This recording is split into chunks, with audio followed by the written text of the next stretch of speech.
بہنوں کی تربیت اور شادی اور ان کے مالی ضروریات کو پورا کرنا، اور بیٹیوں کی تربیت اور شادی اور ان کی مالی ضروریات کو پورا کرنا، شادی سے پہلے ہو یا نکاح کے بعد ہو، زندگی میں کبھی بھی ہو۔ یہ کیا ہے کہ حضور پاک صلی اللہ علیہ وسلم کے ساتھ پڑوس حاصل ہونے کا ذریعہ ہے۔ آج کتنے لوگ ہیں جو شادی شدہ بہنوں کا خیال کرتے ہیں یا بہنوں کا خیال کرتے ہیں؟ ہمارے معاشرے کے اندر دو چار نہیں، اتنی جگہ پہ بہنیں پریشان ہیں کہ جی بھائی جو ہے نا وہ میرا خیال نہیں رکھتے۔ ہم سب اپنے اپنے دلوں میں جھانکیں اور غور کریں، اپنے اندر جھانکیں، کسی دوسرے کو بتانے کی ضرورت نہیں ہے۔ اس معاملے میں، بہنوں کے معاملے میں ہم کتنا خیال کرنے والے ہیں؟ کبھی روٹی کھاتے ان کا خیال ہمیں آیا کہ وہاں کوئی ضرورت تو نہیں، کوئی کمی تو نہیں؟ اس طرح اپنے بیوی بچوں کا خیال کرتے ہیں، کبھی بہنوں کا بھی ہم نے خیال کیا؟ ارے بھائی، جنت کے اندر نبی علیہ السلام کا پڑوس ملنا ہے، اتنی بڑی نعمت ہے بہنوں کا خیال کرنے کے اوپر۔ ابھی ہم جب گئے طائف، تو طائف سے واپسی کے اوپر غزوہ حنین کی جگہ سے گزرے۔ وہاں کیا ہوا تھا؟ نبی علیہ السلام جب فتح ہو گیا قبیلہ حوازن میں، تفصیلات جو بھی تھی خلاصہ کر کے بتا رہا ہوں۔ وہاں کیا ہوا اس سفر میں، طائف کے سفر میں جو فتح مکہ کے بعد ہوا تھا؟ ایک خاتون آئی اور صحابہ سے کہا کہ میں تمہارے صاحب کی بہن ہوں۔ صحابہ حیران کہ نبی علیہ السلام کی بہن کدھر سے آ گئی؟ نبی علیہ السلام کو اطلاع دی گئی، آپ کبھی میری بہن کون آ گئی؟ اچھا بلاؤ۔ تو آئی تو انہوں نے کہا کہ میں آپ کی بہن شیمہ ہوں، اور آپ نے بچپن میں ایک جگہ دانتوں سے کاٹ لیا تھا، وہ نشان ابھی تک میرے جسم پہ موجود ہے، وہ بھی آپ دیکھنا چاہیں تو دیکھ لیں۔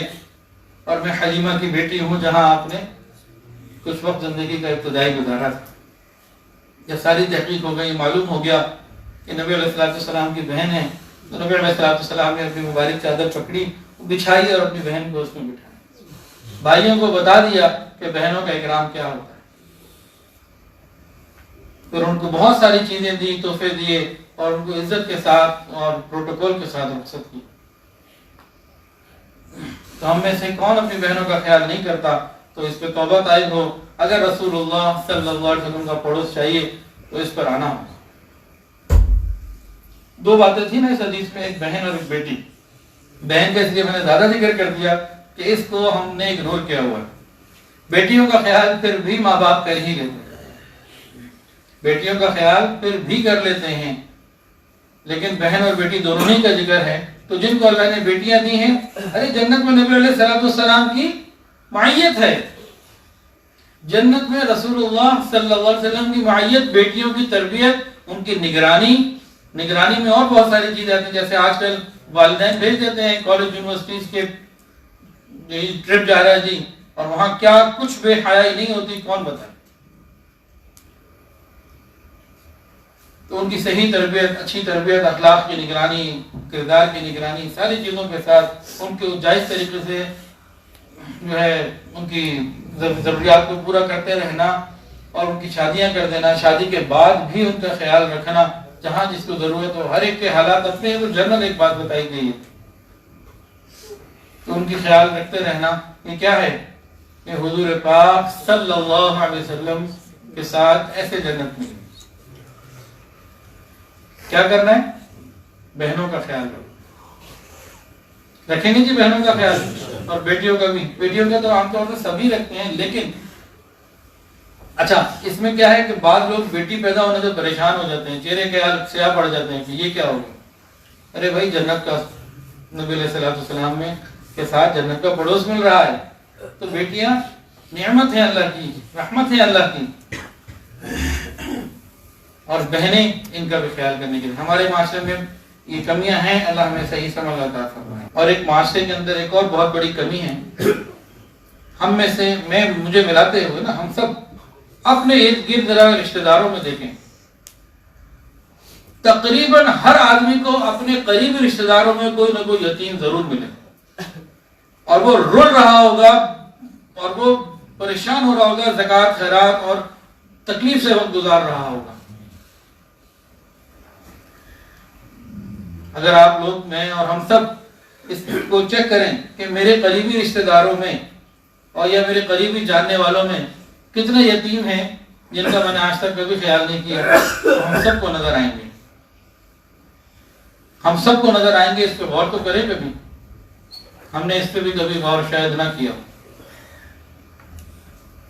اور بہت سارے تو ایسے خاندانوں میں نے دیکھا، مشاہدے میں ہیں کہ کروڑ پتی کھاتے پیتے لوگ، 3 4 6 5 بھائی ہیں، ایک بھائی چلا گیا، اب اس کی اولاد ذلیل رسوا ہو رہی ہے، رل رہی ہے، اور جو تایا ہیں اور جو چچا ہیں وہ کروڑوں میں ہیں۔ ایک بھائی دنیا سے چلا گیا، اس کے بچے یتیم ہو گئے، اب ان کی زندگی تباہ ہو گئی، ان کے پاس اب بس کچھ بھی نہیں، باقی سب اپنے موج مزے میں۔ تو یہاں پر یہ نہیں بتایا جا رہا کہ فقہی اعتبار سے کیا آپ کے اوپر فرض ہے اور کیا فرض نہیں ہے، یہاں تو بتایا جا رہا ہے حضور پاک صلی اللہ علیہ وسلم کو پڑوس حاصل کرنے کی سعادت ہمیشہ ہمیشہ کے لیے۔ خواب میں ایک نظر پڑ جائے خوش ہو جاتے ہیں، مدینہ میں 8 دن کا سفر مل جائے خوش ہو جاتے ہیں، تمنا کرتے ہیں بقیع میں دفن ہونے کی۔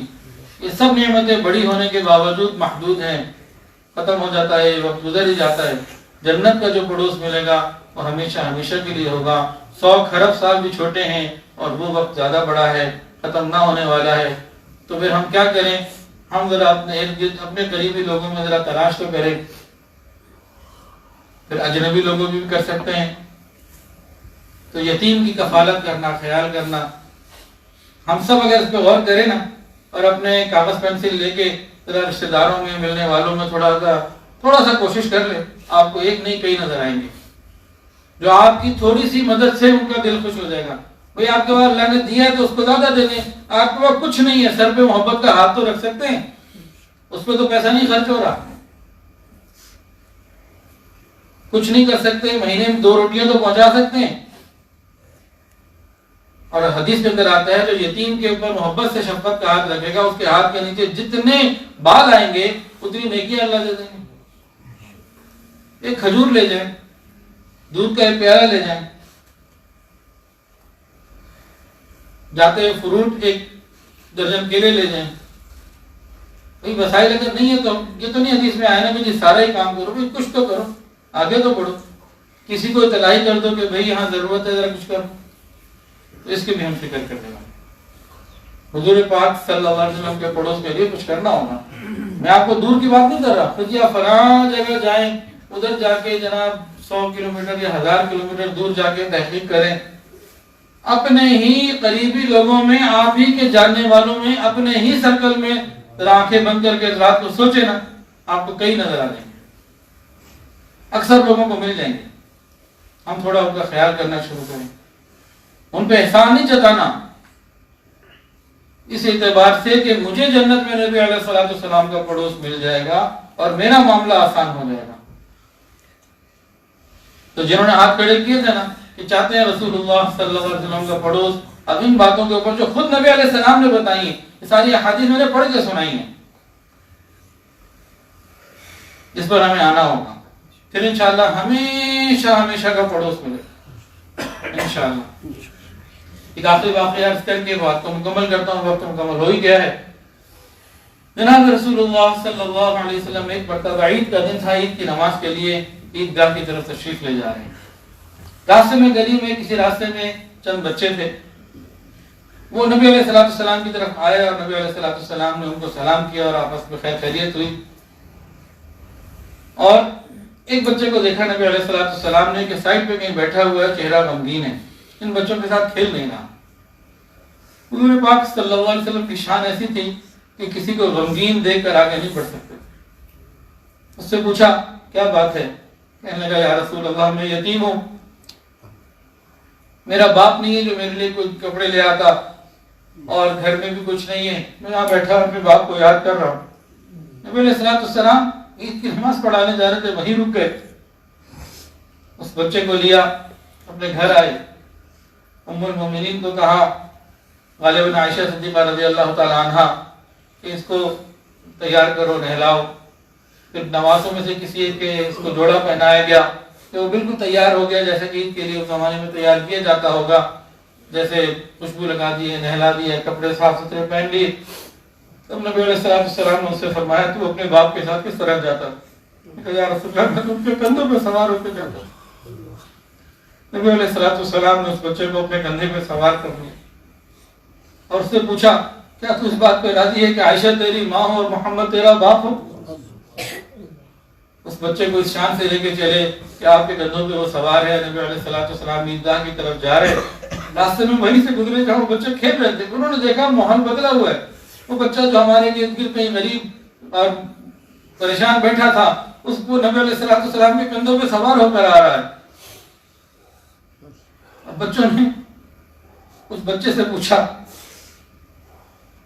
تو اس نے بتا دیا کہ حضور صلی اللہ علیہ وسلم نے مجھے اپنا بیٹا بنا لیا، عائشہ کو میری ماں بنا دیا. تو ان بچوں میں سے کسی نے کاش میں بھی یتیم ہوتا، حضور مجھے بھی اپنا بیٹا بنا دیا. پھر نبی علیہ السلام عیدگاہ تشریف لے گئے، ممبر پر بیٹھنے لگے، وہ بچہ سامنے نیچے صفوں میں بیٹھنے لگا. آپ نے فرمایا نہیں تم میرے ساتھ بیٹھو. پھر یتیم کے بارے میں جو روایت ہے وہ بتائی. تو ہم بھی اپنے ارد تلاش کریں نا تو کوئی نہ کوئی ایسا مجبور نظر آ جائے گا اور اس کی خدمت خیال کر کے ہم جنت میں جانے کے ہمارا آسان سبب بن جائے گا. اللہ تعالیٰ سے دعا ہے اللہ تعالیٰ ہمیں حضور پاک صلی اللہ علیہ وسلم کا پڑوس جنت الفردوس میں ہمیشہ ہمیشہ کے لیے عطا فرمائے. وآخر دعوانا ان الحمد للہ رب العالمین.